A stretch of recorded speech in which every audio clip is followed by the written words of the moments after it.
जिस प्रकार से आप खबरों के माध्यम से देख रहे थे कि उल्लासनगर शहर में बीजेपी और शिवसेना शिंदे गुट के द्वारा जो है बैनरबाजी की जा रही थी, उसको लेकर जो है आज बैठक संपन्न हुई है। हमारे साथ जमनू पुरुषवानी जी मौजूद हैं, जानने की कोशिश करते हैं आज बैठक में क्या निर्णय लिया गया दोनों ही पक्षों द्वारा। सबसे पहले तो ये कि जिस तरीके से ये फूट देखने को मिल रही है, चुनाव किसी भी वक्त हो सकते हैं और जो सीटों को लेकर कहीं ना कहीं भेद दिखाई दे रहा है, कार्यकर्ताओं में आक्रोश दिखाई दे रहा है, इसकी एक नज़ारा देखने को मिला अवैध बैनरबाजी का जो कि तो क्या पूरा मामला था? आप अध्यक्ष हैं, क्या आपको इसकी जानकारी थी कि इस तरीके की जो है बैनरबाजी शहर में पार्टी के कार्यकर्ताओं द्वारा की जा रही है, तो किस तरीके का एक्शन लिया गया इस पर?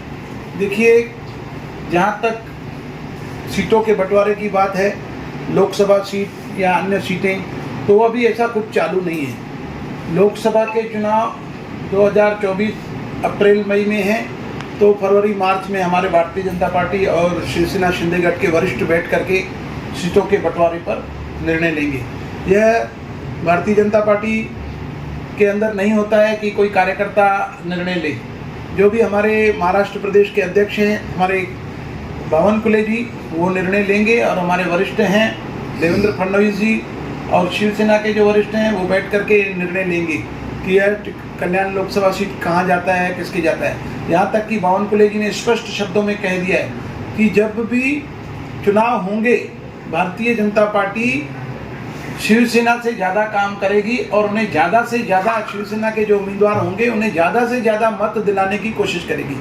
हमारा उद्देश्य है कि महाराष्ट्र प्रदेश के विकास के कार्य किस प्रकार किए जाएँ, उल्लासनगर के विकास के कार्य किस किए जाएँ।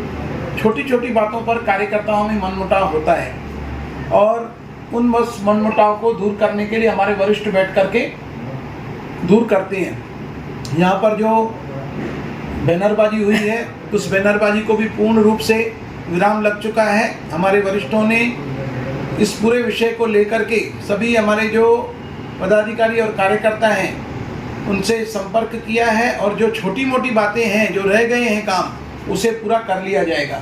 तो अभी आपस में कोई भी मतभेद नहीं है। भारतीय जनता पार्टी और शिवसेना एक साथ है और आगे भी एक साथ ही रहेंगे। जमनू जी, किसी भी वक्त चुनाव हो, लेकिन आगामी चुनाव का नेतृत्व करने की जिम्मेदारी जो है भारतीय जनता पार्टी की आपको मिली है।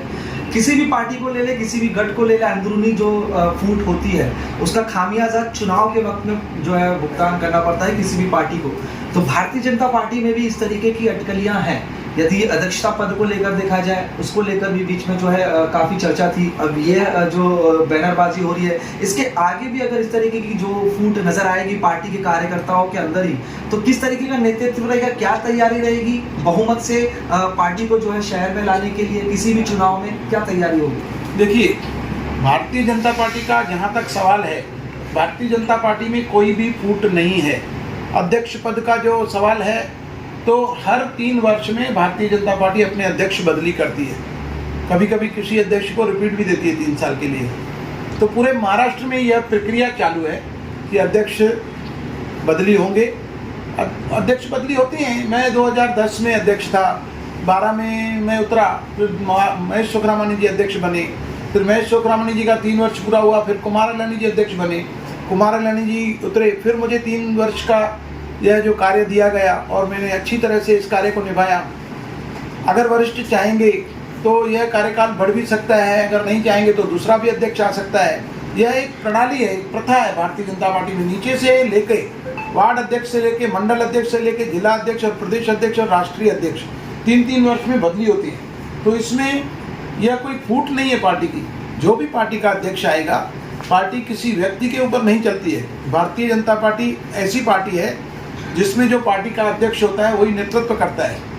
इसमें किसी व्यक्ति के ऊपर, भाई जमनू पुरुषवानी जब तक अध्यक्ष है पार्टी का, तब तक पार्टी का जो कार्यकर्ता है, पदाधिकारी है, उसके अनुसार काम करेंगे। जब दूसरा अध्यक्ष आएगा तो उसके अनुसार काम करेंगे। पार्टी ने मुझे अभी 141 विधानसभा के चुनाव प्रमुख की भी जिम्मेदारी दी है, तो मुझे वो भी कार्य करना है। मैं वो भी कार्य बहुत अच्छी तरह से कर रहा हूँ, शुरुआत कर दी है। मोदी जी के 9 वर्ष अभी समाप्त हुए हैं। घर घर तक हम जा रहे हैं और संपर्क करके समर्थन प्राप्त कर रहे हैं मोदी जी के लिए। आने वाले लोकसभा चुनाव में भारतीय जनता पार्टी 400 के पार की उम्मीद दे के चल रही है और मुझे यकीन है कि हम 400 पार सीटें लाएंगे। ऐसा कोई भी पार्टी के अंदर मतभेद नहीं है। पार्टी मजबूत है और मैंने पहले भी कहा है कि महानगर पालिका चुनाव में भी हम 45 प्लस का लक्ष्य लेके चल रहे हैं, हम 45 प्लस लाएंगे। और विधानसभा के जो चुनाव हैं, जो मुझे 141 विधानसभा का जो प्रमुख बनाया गया है, तो मैं पूर्ण यकीन के साथ कहता हूं कि हमारे माननीय अध्यक्ष आदरणीय चंद्रशेखर बावनकुले जी ने जो जिम्मेदारी मुझे दी है, तो मैं हाईएस्ट लीड, अब तक की भारतीय जनता पार्टी की हाईएस्ट लीड 141 विधानसभा में जरूर दिलाऊंगा। शिवसेना के साथ में जो छोटे मोटे मतभेद हैं, उन्हें हमारे वरिष्ठों को पास रख करके बहुत जल्द उन सारी शिकायतों को दूर कर लिया जाएगा और भारतीय जनता पार्टी शिवसेना मिल करके इस शहर के विकास के कार्य करेगी। आखिरी महत्वपूर्ण सवाल ये हो गई पार्टी की विचारधारा किस तरीके से क्या आगे होगा, लेकिन अब बात करते हैं शहर के कामों के ऊपर, शहर के विकास के ऊपर। शहर के विकास की यदि बात करें तो उल्लासनगर कैंटोनमेंट 5 का डंपिंग ग्राउंड एक इतिहास है उसका। भारतीय जनता पार्टी हर बार सत्ता में रही, बड़े नेताओं ने वहां पर आके मंत्रियों ने दौरा किया, लेकिन उसका कोई हल नहीं निकला।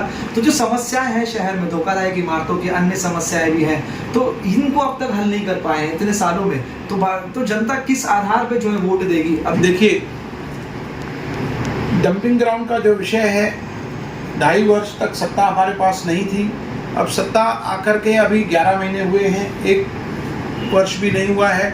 डंपिंग ग्राउंड को हटाने की पूरी कार्य प्रणाली जो कार्य है पूरा हो चुका है। हमें एक बड़ा प्लॉट सरकार की तरफ से मिला है, जहां उल्लासनगर, कल्याण, अंबरनाथ, बदलापुर, इनका पूरा कचरा वहां पर डंप होगा और कचरे की विलेवाट होगी। वह कार्य चालू है। कचरे, गीले कचरे और सूखे कचरे को किस प्रकार अलग अलग रखा जाए और गीले कचरे से खत बनाया जाए और सूखे कचरे को फिर विलेवाट कर दिया जाए, यह चालू है। और 5 नंबर का डंपिंग ग्राउंड बहुत जल्द बंद हो जाएगा, इसमें कोई दो राय नहीं है। इतना बड़ा काम है, हज़ारों गाड़ियां कचरा वहां पर है और इतने बड़े कार्य को करने के लिए समय लगता है। इसके पहले भी डंपिंग ग्राउंड हटाने के लिए एक बड़ा प्लाट उसाटने के अंदर हमें मिला था, लेकिन वहाँ पर जब ये कार्य शुरू कर रहे थे, वहाँ के ग्रामीण जो थे, वहाँ पर आसपास रहने वाले लोगों का विरोध था, इसके लिए उसे भी छोड़ दिया गया है। लेकिन अब मुझे पूर्ण यकीन है कि जितना हो सके जल्द लोकसभा विधानसभा चुनाव से पूर्व इस डंपिंग ग्राउंड को बंद कर दिया जाएगा।